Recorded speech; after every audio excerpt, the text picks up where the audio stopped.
बता पाए कि पिछली मर्तबा किन किन चरणों में चुनाव हुए थे और किस तरीके से हुए? दो चरण में ही, राजस्थान में सिर्फ 2 ही चरण में चुनाव हुए थे और ये भी कहा जा रहा है कि इस बार शायद एक ही चरण में भी हो सकता है, लेकिन देखना पड़ेगा क्योंकि बस राजस्थान में बस इशू ये रहता है कि थोड़े बड़ी हैं कॉन्स्टिट्यूंसीज, इसलिए 2 चरणों में करने पड़ते हैं। तो 1 या 2 चरण में चुनाव हो सकते हैं। 25 ही सीटें हैं, सबसे बड़ा राज्य है एरिया वाइज, और 25 सीटें हैं और स्वीप होता है यहाँ पे। और पिछली बार भी स्वीप हुआ था, स्वीप किया था पिछली बार भी। और हमारा जो मेगा ओपिनियन पोल है वो क्या बता रहा है आपको बता दें, ये देखिए राजस्थान में 2019 में 25 सीटें 25 की 25 जो है बीजेपी भारतीय जनता पार्टी लेकर गई थी, और इस बार का जो मेगा ओपिनियन पोल है वो भी कह रहा है कि 25 की 25 सीटें फिर से भारतीय जनता पार्टी को जाने वाली हैं। तो ये राजस्थान की 25 सीटों का जिक्र हुआ है। यहाँ पर 2 फेज में पिछली मर्तबा चुनाव हुए थे, लेकिन किशोर कह रहे हैं कि हो सकता है, देखना पड़ेगा, हो सकता है कि इस बार एक चरण में यहाँ पर चुनाव हो। संगीत रागी जी, मुद्दे क्या वही रहने वाले हैं मोटा मोटी जो 2019 में थे?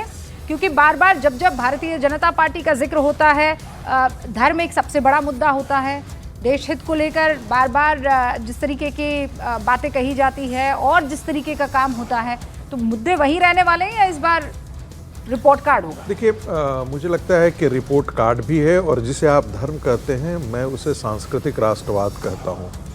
इस देश में कांग्रेस पार्टी ने जिस प्रकार के तुष्टीकरण की राजनीति की है 70 साल में, और उस तुष्टीकरण 10 साल हो गए ना, वो 10 साल हो गए, चलेगी। नहीं, मैं इसीलिए तो कह रहा हूँ कि आपने जो कहा कि धर्म के मुद्दे होते हैं, वो धर्म के मुद्दे नहीं है। अयोध्या का मुद्दा क्या धर्म का मुद्दा है? सोमनाथ का मुद्दा क्या धर्म का मुद्दा है? आक्रांताओं के द्वारा तोड़े गए मंदिर को यदि हम वहाँ पर भव्य निर्माण करते हैं तो क्या वो सांस्कृतिक राष्ट्रवाद का हिस्सा नहीं?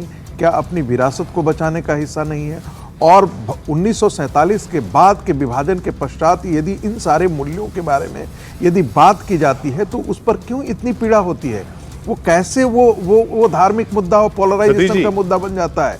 महत्वपूर्ण बात है। और दूसरी बात, सिर्फ ये मामला नहीं है किशोर जी, मैं स्टूडियो से बाहर हूं तो आप लोग मेरे साथ निरंतर अन्याय कर रहे हैं। नहीं, सबसे ज्यादा अन्याय जो है वो तो स्टूडियो में बैठे सतीश जी के साथ हुआ है। नहीं, मेरी बात पूरी नहीं हुई थी, पर आप फिर रिपोर्टर पर चले गए और उसके बाद आप आए नहीं। अच्छा, तो ऐसा ना करें क्योंकि मैं स्टूडियो के बाहर हूँ। साजाद, हम अपनी बात रख लेते हैं ना, वो तो आप प्रधानमंत्री जी की बात आप सब देखते हैं इसलिए आप उस पर गए, परंतु उसके बाद आप रिपोर्टर पे गए, मेरी बात पे तो आए नहीं। जवाब देने का मौका तो दीजिए रूबिका जी। बिल्कुल नहीं, मौका नहीं, सीटों के हिसाब से तो कम से कम हमें मौका दे दीजिए। नहीं, अरे सर आप यहाँ पर आरएसएस के प्रवक्ता पर ऑब्जेक्शन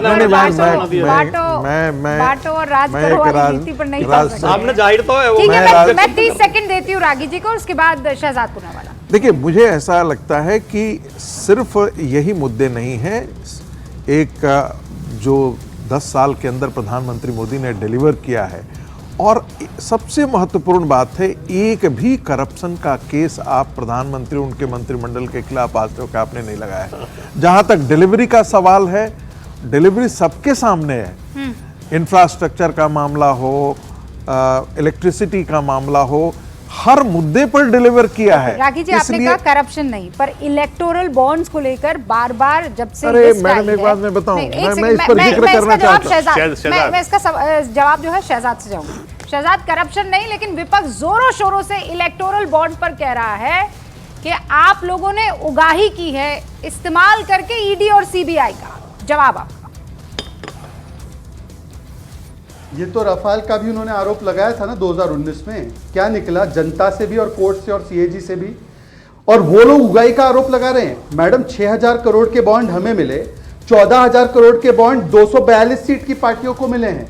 जरा आकलन कीजिए ना, अगर 303 सीट वाली पार्टी को 6000 करोड़ के बॉन्ड मिले तो 242 सीटों की पार्टियों को जब 14000 करोड़ के बॉन्ड मिले हैं, एक राज्य वाली पार्टी को 2-2000 करोड़ के बॉन्ड मिले हैं, तो वो कौन सी उगाही कर रहे थे? और जिसका परिवार 12 लाख करोड़ का घोटाला करता है वो उगाही की बात करता है?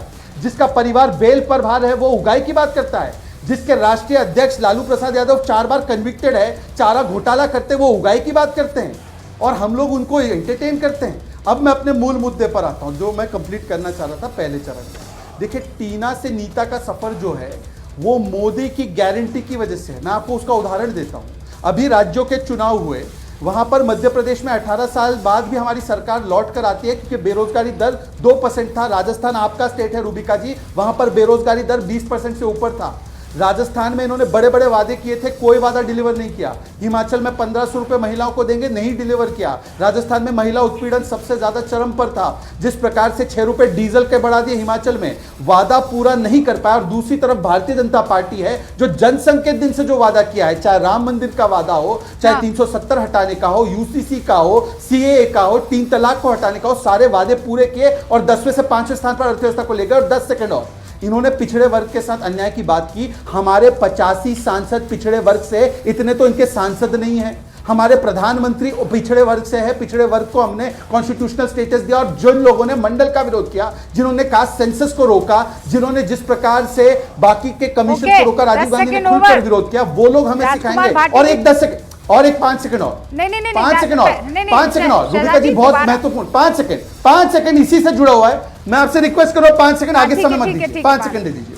देखिए एक पसमानदा मुस्लिम बोलता है तो पता नहीं लोग क्यों इतना ऑब्जेक्ट करते हैं। मुझे बोलने तो दीजिए, पसमानदा हो जरा, मुझे भी तो अपना अधिकार मिले। मैं केवल इतना कहना चाह रहा हूँ, हमने तो कभी भी कब हो गया? अभी सुन लीजिए, सुन लीजिए रूबिका जी, सुन लीजिए रूबिका जी, ये पहले से था। मैं कभी अपना पसमानदा होने का फायदा नहीं उठाता हूं, क्योंकि मैं देश में, मुझे प्रधानमंत्री कहते हैं कि GYAN, गरीब, युवा, अन्नदाता और नारी, इन सबको इनका अधिकार मिलता है। तो मैं युवा हूं तो मुझे मिलता है। सुन लीजिए मेरी बात। अब मैं केवल इतना कह रहा हूं रूबिका जी, ये बड़ा पिछड़े वर्ग की बातें करते हैं ना बड़ी बड़ी, इनसे 2 सवाल पूछिए।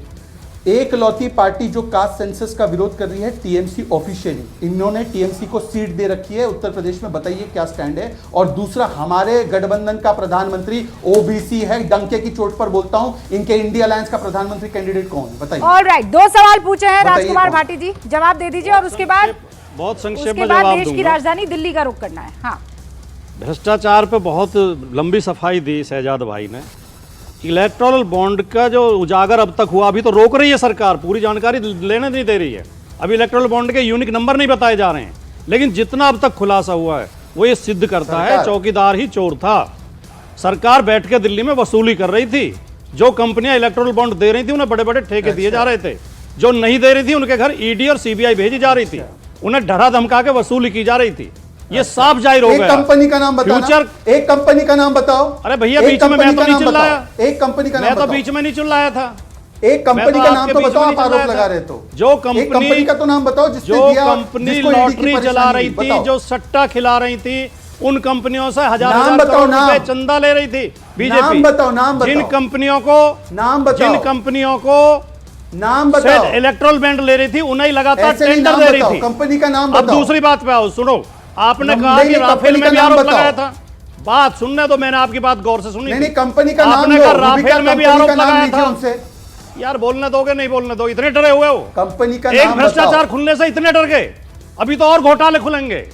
सुनो बात सुनो जी, कंपनी का नाम आपने कहा राफेल में भी आरोप लगाया गया था, हमने उनसे पैसे लिए और ईडी की कार्रवाई रोकी। नाम लीजिए जी, वो ये कह रहे हैं नाम बता दीजिए। अरे मैं क्यों बताऊं, सबके सामने है। नहीं तो आप कह मैं जब तक सबूत नहीं आ जाएगा तब तक नहीं बताऊंगा। आप कह दीजिए, लेकिन सबूत सामने आ रहे हैं लगातार। अरे तो इतना बड़ा आरोप लगा रहे तो कंपनी का नाम तो बताएंगे ना। सबूत नहीं आएगा तब तक नहीं बताऊंगा। सबूत, आरोप कैसे लगा रहे बिना सबूत? आरोप लगाएंगे पर सबूत नहीं है। देखिए सुनिए, सबूत है तभी तो आप आरोप लगा रहे हैं ना। 15,000 करोड़ के बॉन्ड में 6,000 करोड़ भारतीय जनता पार्टी को दिया गया है। हाँ, वो कह रहे हैं 14,000 करोड़ विपक्ष को मिला है। झूठ बोल, उनमें अभी यूनिक नंबर ही स्टेट बैंक ने नहीं दिए हैं। डेटा ठीक कीजिए ना। जिस दिन यूनिक नंबर आ जाएगा उस दिन ये पता चलेगा किस कंपनी का पैसा। 20,000 करोड़ है, 20,000 करोड़ के इलेक्टोरल बॉन्ड्स हैं, उसमें से 6,000 करोड़ भारतीय जनता पार्टी, बाकी 14,000 करोड़ विपक्ष के पास है। देखिए डीआरएस को 1200 करोड़ अच्छा, गया है। ये सवाल देखिए, नहीं किशोर जी, आप फिर कहेंगे किशोर जी, सिम कार्ड खेला, लेकिन हमें बोलने नहीं दिया जाता। हर बार हुआ ये। किशोर जी बहुत देर से बोल रहे हैं। शहजाद पूनावाला बोलेंगे, डॉक्टर संगीत रागी बोलेंगे, आप सांसों से सुनेंगे। 10 सेकंड बात सुन लीजिए, इंपॉर्टेंट बात है। नहीं, इतना बड़ा आरोप लगा रहे हैं, इतना सुन लीजिए, सुन तो लीजिए, 10 सेकंड तो सुनिए। इतना बड़ा आप आरोप लगा रहे हैं, आपके पास सबूत नहीं है कि हाँ किस कंपनी ने दिया है। पहले तो अडानी अंबानी और अडानी अंबानी तो कहीं दिख ही नहीं रहा है, कहीं तो नहीं दिख रहा है। मेरी बात सुनिए, नहीं वो उस गेमिंग नहीं, अब सीपीएम को 2 करोड़ मिला कि नहीं मिला? जिस अब पार्टी अब की फिर हैसियत नहीं है। अब फिर आप कहेंगे कि मैं तो विश्लेषक के तौर पे बैठा हूं, वो फिर वो कहेंगे कि आप प्रवक्ता के तौर पे बैठे। मैं चलो ना, अब आप कह ही रहे हैं कि नहीं नाम बताओ, तो future gaming and hotel services limited ने लगभग 1000 करोड़ अब रुपए इसका दिया जवाब है। लो। हाँ, ठीक ये है। कंपनी लॉटरी हाँ, चलाती है, रुकिए, सट्टा रुकिए, चलाती रुकिए। है, इसके नहीं, उनका मालिक क्या- लॉटरी किंग के नाम से विख्यात कुख्यात हैं। ठीक है, नंबर 1 बात। दूसरे जो मेघा इंजीनियरिंग है उसको बड़े बड़े कॉन्ट्रैक्ट शहजाद, दिए गए रुकिए, हैं, उस कंपनी का भी बड़ा हिस्सा है। अब मैं अपनी अगली बात पे आता हूं। आपने शहजाद भाई जवाब। अपना कह रहे थे जवाब। राफेल इसका में भी जवाब आरोप उनका लगाया जवाब- था। नहीं, इस पर ये जो जवाब आपने देने बोला, दीजिए वो- रूबिका। शहजाद देखो, देखो, आपका जवाब ले रहा हूं, आपका जवाब ले रहा हूं, बस एक छोटे से ब्रेक किशोर के जी, बाद। उनका आधा टाइम हमें दिया। नहीं, मैं तो ब्रेक ले रहा हूं, आप उनको भी रुकिए नहीं ना दे रहा। सर, टाइम हमें एड्स को भी देना है, तो एक छोटा सा ब्रेक ले रहे हैं, लौटेंगे। और शहजाद, आपने जिन यहाँ पर कंपनीज और एंटरप्राइजेस का नाम बताया उस पर सफाई दे दीजिएगा, उसके बाद भाटी जी आपको मौका दिया जाएगा। सतीश जी, आपकी इजाजत से एक ब्रेक ले रही हूँ।